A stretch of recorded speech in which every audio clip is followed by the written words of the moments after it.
On these two watch glasses, I have these two substances. So on this watch glass, I put my lead 2 nitrate, and on this watch glass, I put my potassium iodide.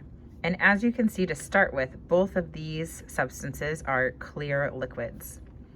So now on this watch glass, I'm going to put some of my lead nitrate, and now I'm going to add the potassium iodide. And I now have yellow. If I look closer at the yellow substance, I can see that it has these pieces of solid inside the liquid.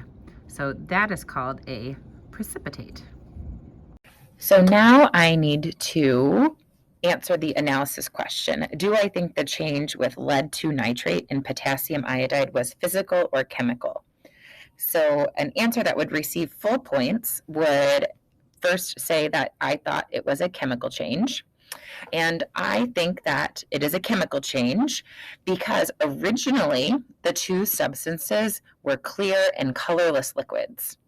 Then after they were mixed together, they produced this yellow solid.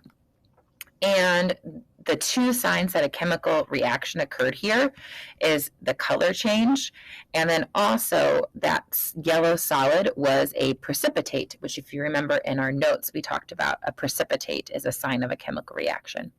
So this is an answer that would get full points because it mentioned how the substances were originally and then how is it different after. So that's what I'm looking for in your post-lab questions.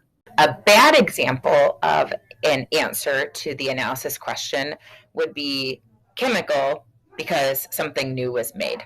It's not specific enough, it's not saying what the signs of a reaction are, and it's not giving evidence from the lab. So that is a bad example of what not to do for your post-lab questions.